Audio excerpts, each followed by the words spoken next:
నమస్కారం, సిటీవీ న్యూస్కి స్వాగతం. హెడ్లైన్ చూద్దాం.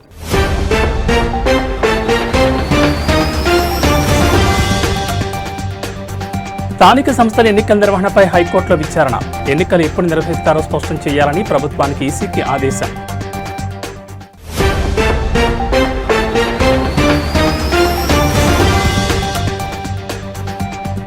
ధనత్రయోదశికి ముందు భారీగా పెరిగిన పసిడి ధరలు. ఒక్కరోజే తులంపై 3,000 పైగా పెరుగుదల.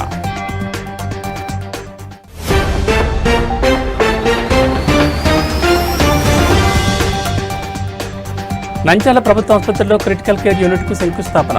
ముఖ్య అతిథిగా మంత్రి ఎన్ఎండి ఫరూక్ హాజరు.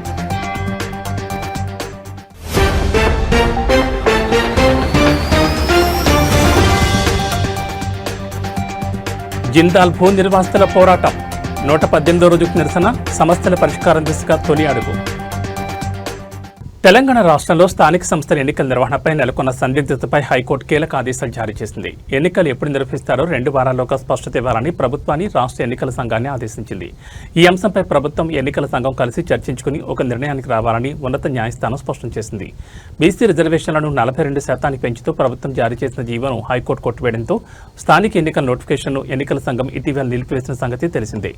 ఈసీ తీసుకుని ఈ నిర్ణయాన్ని సవాల్ చేస్తూ సురేందర్ అనే న్యాయవాది హైకోర్టులో పిటిషన్ దాఖలు చేశారు. ఈ పిటిషన్పై విచారణ సందర్భంగా సుప్రీంకోర్టు కూడా ఎన్నికలు నిర్వహించుకోవచ్చని చెప్పింది కదా అని హైకోర్టు గుర్తు చేసింది. దీనిపై ఎన్నికల సంఘం తరపు న్యాయవాది స్పందిస్తూ సుప్రీంకోర్టు కేవలం మౌఖికంగా మాత్రమే చెప్పిందని, లిఖితపూర్వక ఆదేశాల్లో ఆ ప్రస్తావన లేదని కోర్టు దృష్టికి తీసుకెళ్లారు. 42% బీసీ రిజర్వేషన్ల ఆధారంగా నోటిఫికేషన్ ఇచ్చామని, అది చెల్లకపోవడంతోనే నిలిపివేశామని వివరించారు. రిజర్వేషన్ల అంశంపై ప్రభుత్వంతో చర్చించి స్పష్టత వచ్చిన తర్వాతే కొత్తగా నోటిఫికేషన్ జారీ చేయగలమని తెలిపారు. ఈ ప్రక్రియ కోసం కొంత సమయం అవసరమని పేర్కొన్నారు. ప్రభుత్వం ఎన్నికల సంఘం తరపు న్యాయవాదులు 2 వారాల సమయం కోరడంతో హైకోర్టు అంగీకరిస్తూ తదుపరి విచారణను 2 వారాలకు వాయిదా వేసింది. ఆలోగా ఎన్నికల తేదీలపై ఒక స్పష్టమైన నిర్ణయంతో రావాలని నిర్దేశించింది.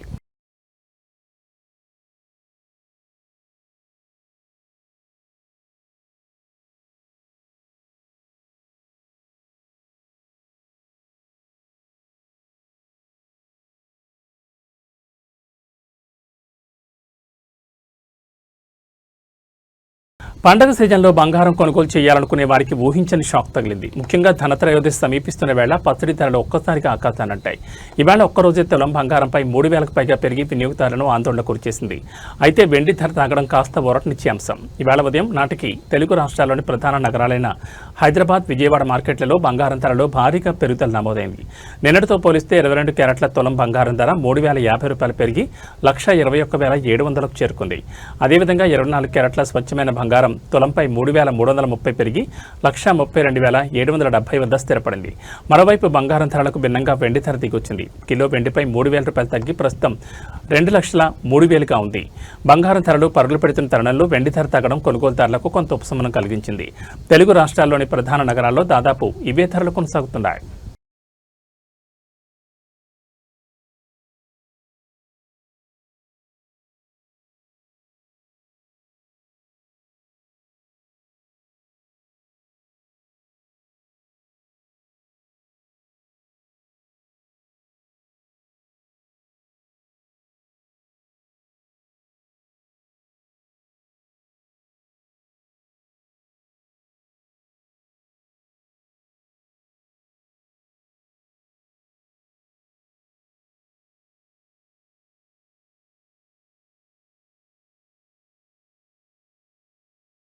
తెలంగాణ రాష్ట్రంలో బీసీలకు 42% రిజర్వేషన్లు అమలు చేయాలని డిమాండ్ చేస్తూ ఈ నెల 18వ తేదీన తెలంగాణ బీసీ జేఏసీ ఇచ్చిన బంద్కు తెలంగాణ సగర సంఘం రాష్ట్ర కమిటీ సంపూర్ణ మద్దతు ప్రకటించింది.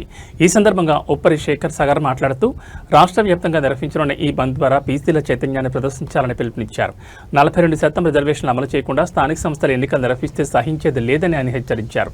రాజ్యాంగ సవరణ ద్వారా చట్టబద్ధంగా రిజర్వేషన్లు అమలు చేయాలని డిమాండ్ చేశారు. రాజకీయ, విద్య, ఉద్యోగాల్లో జనాభా ప్రాతిపదికన రిజర్వేషన్లు కల్పించే వరకు తమ ఉద్యమాన్ని కొనసాగిస్తామని స్పష్టం చేశారు. తెలంగాణ రాష్ట్ర వ్యాప్తంగా ఉన్న సగరులందరూ ఈ బంద్లో పాల్గొనాలని పిలుపునిచ్చారు. పార్లమెంటుకు అని చెప్పేసి పంపించి ఇక్కడ అసెంబ్లీలో చర్చ జరిపిన తర్వాత ఈ చర్చ తీసినటువంటి బిల్లు ఏదైతే ఉందో మరి గవర్నర్కు పంపించడం జరిగింది. గవర్నర్ ద్వారా మరి రాష్ట్రపతికి వెళ్ళింది. రాష్ట్రపతి దగ్గర పెండింగ్ ఉంది. అది పెండింగ్ ఉంది, సమయం అయిపోతుంది కాబట్టి మళ్ళీ రాష్ట్ర గవర్నమెంట్ రెండవసారి ఆర్డినెన్స్ తీసుకొచ్చింది. ఆర్డినెన్స్ కూడా గవర్నర్ దగ్గర పెండింగ్ పెట్టి ఆ తర్వాత ఇన్ని నెలలైనా కూడా కేంద్ర ప్రభుత్వము స్పందించట్లేదు. రాష్ట్రపతి గవర్నర్ ఏమో బిల్లులు పెండింగ్లో పెట్టారు అని చెప్పేసి అసెంబ్లీలో మళ్ళీ ఒక జీవో తీసుకొచ్చి ఈ కాంగ్రెస్ ప్రభుత్వము ఇచ్చిన మాట నిలబెట్టుకునే క్రమంలో జీవోను తీసుకొచ్చినామని చెప్పి ఈరోజు చెప్తా ఉన్నాం. ఆ జీవోను కోర్టులో ఎవరో ఛాలెంజ్ చేస్తే ఈరోజు స్టే ఇచ్చింది.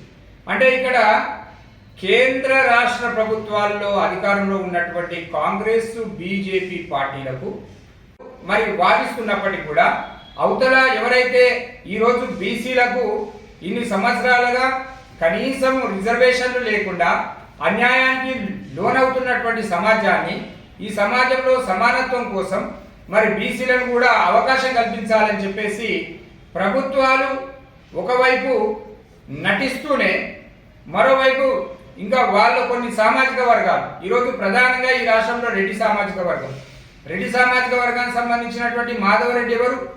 ఈరోజు ముఖ్యమంత్రి గారు ఒక రెడ్డి సామాజిక వర్గం చెందినటువంటి గౌరవ రేవంత్ రెడ్డి గారు వారు వేసినటువంటి జీవోను ఛాలెంజ్ అదే కమ్యూనిటీకి చెందినటువంటి మాధవరెడ్డి ఎట్లా చేస్తాడు? అంటే ఈ రాష్ట్ర ప్రభుత్వము చిత్తశుద్ధి ఉంటే మాధవరెడ్డితో ఎందుకు మాట్లాడలేకపోయింది?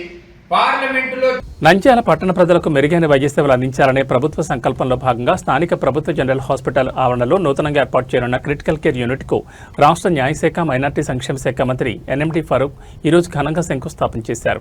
ఈ సందర్భంగా మంత్రి ఎన్ఎండి ఫరూక్ మాట్లాడుతూ అత్యవసర చికిత్స అవసరమయ్యే రోగులకు మెరుగైన వస్తువులు, ప్రత్యేక చికిత్సలు ఇక్కడే అందించడానికి ఈ యూనిట్ ఉపయోగపడుతుందని తెలిపారు.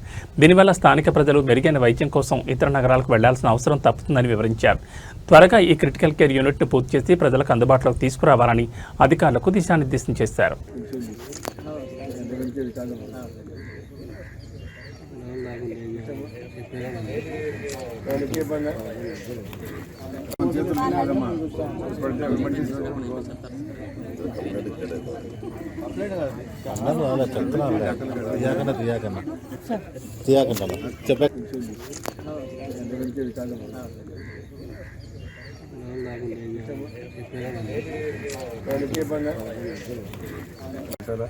అప్పుడు పీపీ మోడల్ కింద పోతే ఏ రకంగా ఉంటుందని చెప్పి, ఎందుకంటే ఇప్పుడు ఇక్కడ సిటీ స్కాన్ ఉంది, తర్వాత ఎంఆర్ఐ ఉంది, ఇవన్నీ మనమే ఇచ్చాము. నేనే ఇచ్చాను, అప్పుడు తీసుకొచ్చి పెట్టాము. ఎందుకంటే మనం రాజకీయ శాశ్వతం కాదు, ఉంటాయి పోతాయని ముందే అన్ని తీసుకొచ్చి కర్నూలు కానీ, నెంగా కానీ, మచిలీపట్నం కానీ, అదేవిధంగా విజయనగరం కానీ చాలా వరకు నాకు వర్కునేంత వరకు అన్నీ పర్చేజ్ చేసి ఫిలిప్స్ మంచి కంపెనీ తీసుకొచ్చి పెట్టాం. అది పీపీ కింద నడుస్తున్నాయి కదా, మీకు అందరూ తెలుసు. కాబట్టి హాస్పిటల్ కూడా వస్తే పీపీ కింద ఉంటే వాళ్ళు మెయింటైన్ చేస్తారు. కమ్యూనికేషన్ ఉంది, ట్రాన్స్పోర్టేషన్ చూస్తున్నారు. రోడ్లు ఇంత బ్రహ్మాండంగా ఉన్నాయి. రోజు నేను అనుకున్నా కొన్ని వేల వెహికల్స్ వచ్చినాయి. అయితే క్లియర్ అయిపోయినట్టే రోడ్లు బాగున్నాయి కాబట్టి బాగా ట్రాన్స్పోర్టేషన్ బాగా పెరిగిపోయింది, లాజిస్టిక్ బాగా పెరిగిపోయింది కాబట్టి క్లియర్ అయిపోయింది. లేకపోతే ఇంతకుముందు గతంలో చూసాము, ఇంతమంది జనం వచ్చి పోగైతే బయటికి రావడం తెల్లవారేది. అట్లా ట్రాఫిక్ అంతరాయం లేకుండా జరిగినాయంటే దీనికి కారణం రోడ్లు బాగున్నాయి కాబట్టి అది పీపీ కింద జరుగుతున్నాయి. ప్రాజెక్టు కూడా మన దగ్గర డబ్బులు వసూలు చేసి వాళ్ళు ఎక్కడైతే మెయింటైన్ చేస్తారు. అదే ప్రభుత్వం మెయింటైన్ చేసి వదిలేసి అయితే ఉంటాయి. సంవత్సరంలో ఈ వర్షాకాలం అయితే అన్ని డ్యామేజ్ అయిపోయి మళ్ళీ చేయాల్సి వస్తుంది. ఆ రకంగా దీన్ని అభివృద్ధి చేయాలనుకున్నాను. నేను అంతకుముందే మినిస్టర్గా ఉన్నప్పుడు దీన్ని హాస్పిటల్ గారు ఇంకా ముందుగా దాదాపు 45 సంవత్సరాల ముందు నేను దీనికి ఏమున్నాయి, ఇక్కడ పాకలు ఉన్నాయి,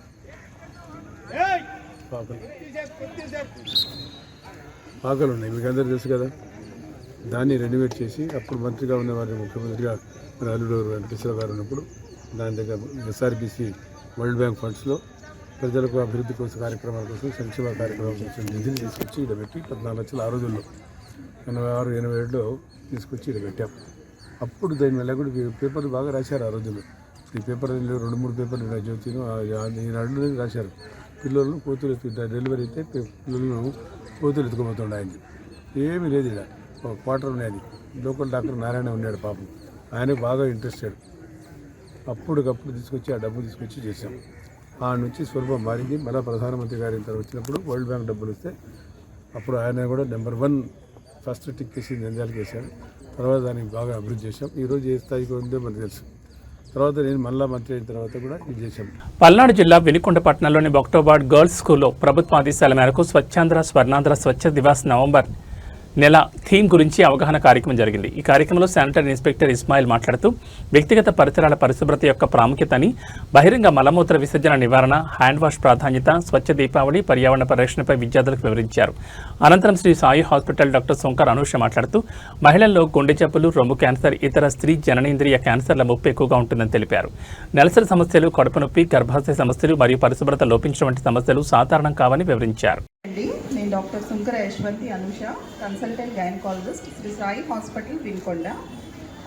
ఈరోజు వినుకొండ పురపాలక సంఘం ఆధ్వర్యంలో నిర్వహిస్తున్నటువంటి ఈ స్వచ్ఛాంధ్ర స్వర్ణాంధ్ర కార్యక్రమంలో ఫస్ట్ వర్డ్ స్కూల్కి రావటం నాకు చాలా ఆనందంగా ఉంది. ఈరోజు ముఖ్యంగా కొన్ని అంశాల గురించి నేను ఇక్కడ మాట్లాడదలుచుకున్నాను. అందులో మరీ ముఖ్యంగా ఫస్ట్ ఇప్పుడు ప్రజెంట్ మెయిన్ ప్రాబ్లం అయినటువంటి సర్వైకల్ క్యాన్సర్కి గాను మీకు అవగాహన కల్పించడానికి నేను ఈరోజు ఇక్కడికి వచ్చాను. ఈ జనరల్గా క్యాన్సర్ అనేది మన ఇళ్లలో చూస్తూ ఉంటాము. అది మామూలుగా అది బయటపడేసరికి చాలా ఆలస్యం అయిపోతుంది. బయటపడిన తర్వాత కూడా దానికి పెద్దగా ట్రీట్మెంట్ అనేది లేదు, ఉన్నా కూడా వాటి వల్ల పెద్దగా ప్రయోజనం ఉండదు. అయితే ఇటు ఒక క్యాన్సర్కి మాత్రం అది రాకముందుగానే మనం అది నివారించడానికి వ్యాక్సిన్ అనేది వేయించుకోవచ్చు.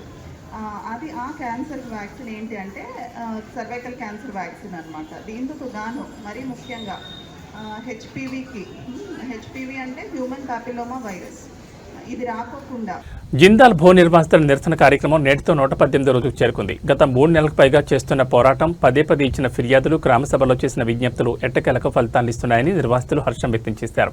నిన్న మూలబొడ్డవరంలో, నేడు ముష్టిపల్లెలో తహసీల్దార్, రెవెన్యూ సిబ్బందితో కలిసి నిర్వాసితులను కలవడం జరిగింది. జిల్లా యంత్రాంగం స్పందించడంతో త్వరలోనే జిందాల్ నిర్వాసితులకు తీపి కబర్ అందుతుందని వారు ఆశాభావం వ్యక్తం చేశారు. అంతేకాకుండా దేశ రాజధాని ఢిల్లీలోని జంతర్ మంతర్ వద్ద కూడా నిరసన తెలిపారు. ఈ నిరంతర ప్రయత్నాలకు ప్రతిఫలంగా జిల్లా యంత్రాంగం స్పందించి సమస్యల పరిష్కారం దిశగా అడుగులు వేయడంపై నిర్వాసితులు హర్షాతిరేకాలు వ్యక్తం చేస్తున్నారు. తమకు న్యాయం జరిగే వరకు, తమ భూములు తిరిగి అప్పగించే వరకు నిరాహార దీక్షలు కొనసాగుతాయని, అవసరమైతే పోరాటాన్ని మరింత ఉధృతం చేస్తామని నిర్వాసితులు స్పష్టం చేశారు.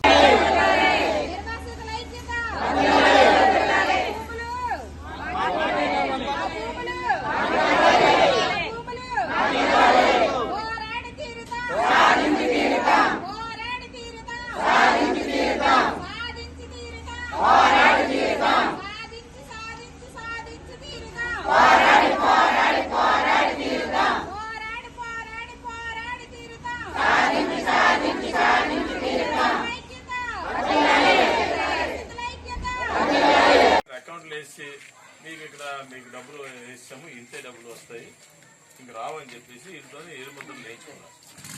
అది తప్పు కదా సార్. 18 సంవత్సరాలు అయితే డబ్బులు ఇచ్చుకొని అట్లీస్ట్ బ్యాంక్ ఇంట్రెస్ట్ అయినా ఇవ్వకుండా ఆ డబ్బులు ఇవ్వటం అంతవరకు సంబంధించాం.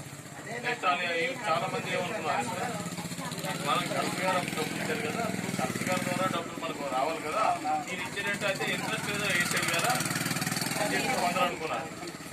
అది సార్ ఇప్పుడు ఉద్యోగాలు వ్యవస్థ సార్, ఉద్యోగాలు ఇచ్చారు సార్. కలెక్టర్ గారు చెప్పాలంటే ఒకరు అంటే ఆయన క్లియర్ గా సబ్సిడీ అర్థం అవుతే కలెక్టర్ గారు. పశ్చిమ గోదావరి జిల్లాలోని తణుకులో నకిలీ మద్యంపై ప్రజల్లో నెలకొన్న అనుమానాలు, అపోహలను తొలగించేందుకు ప్రభుత్వం ఏపీ ఎక్సైజ్ సురక్ష యాప్ను ప్రతిష్టాత్మకంగా అందుబాటులోకి తెచ్చింది. ఈ యాప్ ద్వారా మద్యం కొనుగోలుదారులు తాము కొనుగోలు చేసిన మద్యం యొక్క నాణ్యతను, స్వచ్ఛతను వారే స్వయంగా పరిశీలించుకునే అవకాశం కల్పించబడింది. మద్యం విక్రయదారులు కూడా మద్యం అమ్మే సమయంలో తప్పనిసరిగా ఈ యాప్ ద్వారా స్కాన్ చేసి విక్రయించాలి. స్కాన్ చేయడం ద్వారా నకిలీ మద్యాన్ని సులభంగా గుర్తించవచ్చు. బెల్ట్ షాపులకు మద్యం తరలకుండా నిరోధించడానికి కూడా ఇది ఎంతగానో తోడ్పడుతుంది. ఈ యాప్ వినియోగంపై వినియోగదారులకు అవగాహన కల్పించే కార్యక్రమంలో ఎక్సైజ్ సిఐ సత్య మణికంఠరెడ్డి, ఎక్సైజ్ ఎస్ఐలు మరియు కానిస్టేబుళ్లు పాల్గొన్నారు. ఆందోళనలు నెలకొన్నాయి. మనం తాగే మద్యం సరైందా, నకిలీదా కాదా అనేది ప్రజలు భయాందోళన పడుతున్నారు. ఈ నేపథ్యంలో ప్రభుత్వం ప్రతిష్టాత్మకంగా ఈ మద్య వినియోగదారులకు ఈ యొక్క యాప్ను తీసుకొచ్చి తాము తాగే మద్యం స్వచ్ఛతని, నాణ్యతని పరీక్షించుకోవడానికి వినియోగదారునికి అవకాశం కల్పించింది. ఈ నేపథ్యంలో గూగుల్ ప్లే స్టోర్ నుంచి ఈ యొక్క ఏపీ ఎక్సైజ్ సురక్ష యాప్ని మీరు డౌన్లోడ్ చేసుకోవచ్చు. అదేవిధంగా యాపిల్ ఫోన్ యూజర్స్ కూడా iOS ద్వారా ఆ లింక్ ద్వారా ఈ యొక్క యాప్ను డౌన్లోడ్ చేసుకునే అవకాశం కల్పించారు. ఈ యాప్ని ఈ QR కోడ్ని స్కాన్ చేయడం ద్వారా ఈ యాప్ను డౌన్లోడ్ చేసుకోవచ్చు. ఈ యాప్ను డౌన్లోడ్ చేసుకున్న తర్వాత ఈ యొక్క మద్యం సీసా ఈ మద్యం సీసా యొక్క బాటిల్ మీద నుండి హాలోగ్రామ్ స్టిక్కర్ మీద ఈ QR కోడ్ని స్కాన్ చేయాల్సి ఉంటుంది. ఈ QR కోడ్ని స్కాన్ చేయండి. చేసిన తర్వాత ఈ యొక్క నెంబర్స్ ఉంటాయి కూడా, ఏంటిది సెక్యూరిటీ కోడ్ అని ఒక నెంబర్ ఉంటుంది 4 digits. ఆ సెక్యూరిటీ కోడ్ నెంబర్ దాంట్లో ఎంటర్ చేయాలి.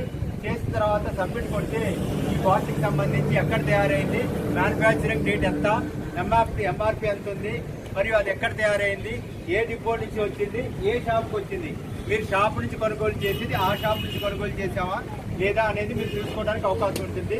ఇప్పుడు ఇది షో డీటెయిల్స్ అని కొడితే ఈ షాపుకి ఈ మద్యాన్ని బాటిల్కి సంబంధించి వివరాలన్నీ కూడా ఈ నేపథ్యంలో ఈ యొక్క మద్యంపై ప్రజల్లో అపోహలను, అనవసర ఆందోళనను తొలగించడం కోసం ప్రభుత్వం ప్రతిష్టాత్మకంగా ఏపీ ఎక్సైజ్ సురక్ష యాప్ను తీసుకురావడం జరిగింది.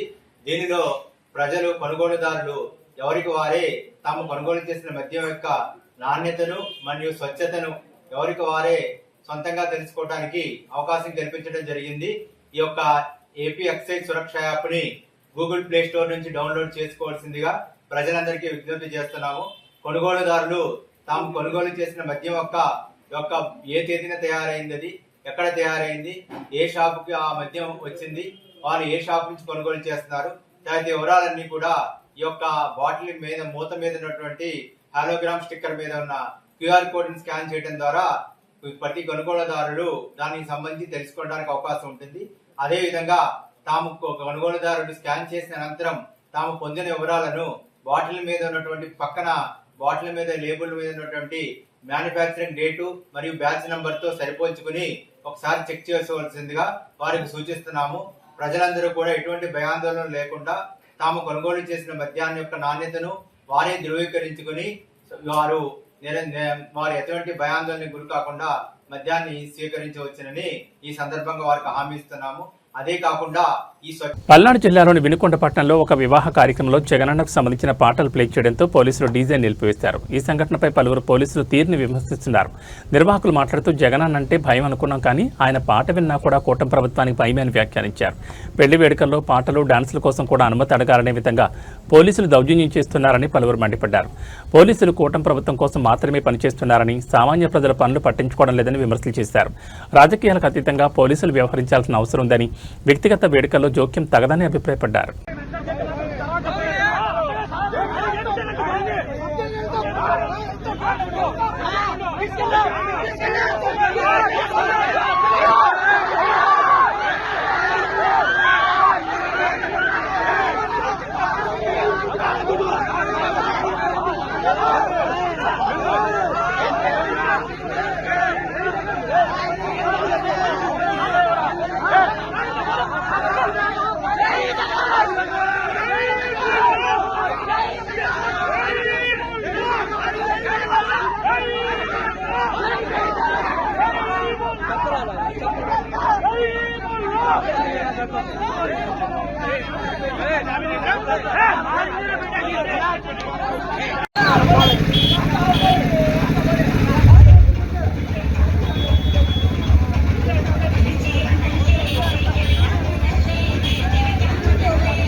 Hey!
హైదరాబాద్ పాతబస్తీ ప్రాంతంలో జరుగుతున్న కల్తీ తేనె తయారీ కేంద్రాలపై పోలీసులు దాడులు నిర్వహించి దాని గుట్టును రట్టు చేశారు.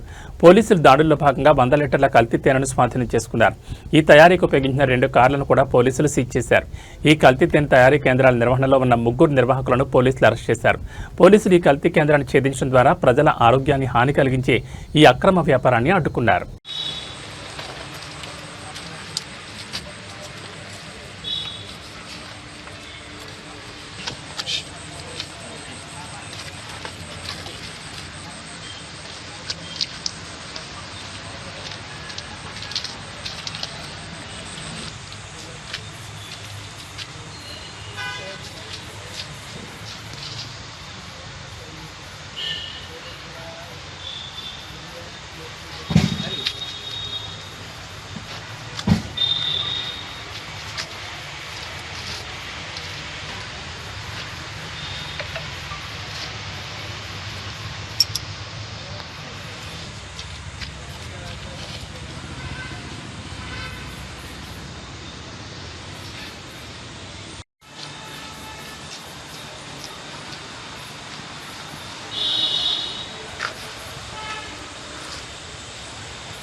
బెల్ట్ షాపులు ఎలా నిర్వహించాలి, పోలీసు అధికారులకు ఎవరికి ఎంత లంచాలు ఇవ్వాలని టీడీపీ నేతలు మాట్లాడుకుంటున్నారని మాజీ ఎంపీ వైఎస్ఆర్సీపీ అధికార ప్రతినిధి మార్కాని భారత్ ఆరోపించారు. బెల్ట్ షాపులు నడపడానికి బాండ్ పేపర్లు రాసుకుని మరీ చర్చించుకుంటున్నారని ఆయన పేర్కొన్నారు.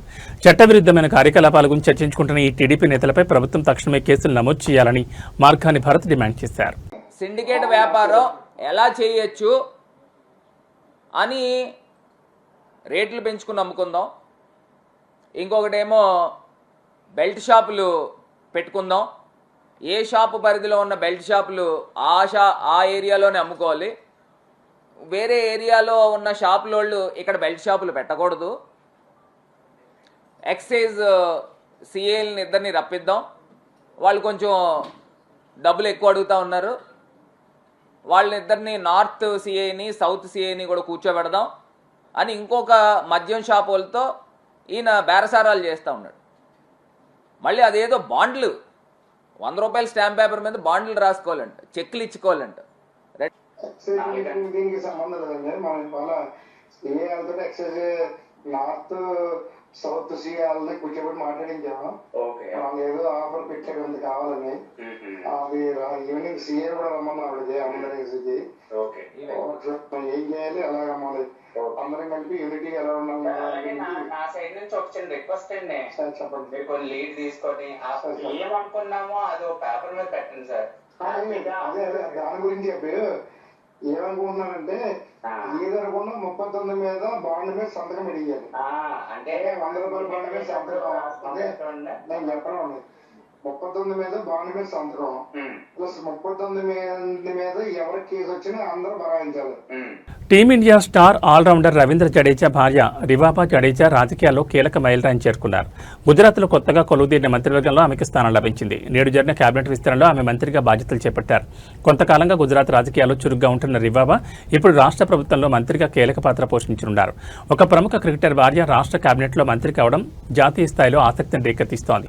ఈ నియామకంతో ఆమె రాజకీయ ప్రస్థానం మరో ఉన్నత స్థాయికి చేరినట్లయింది. రివాబా జడేజాకు మంత్రి పదవి దక్కడం పట్ల ఆమె మద్దతుదారులు, రవీంద్ర జడేజా అభిమానులు సోషల్ మీడియా వేదికగా హర్షం వ్యక్తం చేస్తూ శుభాకాంక్షలు తెలుపుతున్నారు. క్రీడా నేపథ్యం ఉన్న కుటుంబం నుంచి వచ్చిన వ్యక్తి రాజకీయాల్లోనూ రాణించడంపై ప్రశంసలు కురుస్తున్నాయి.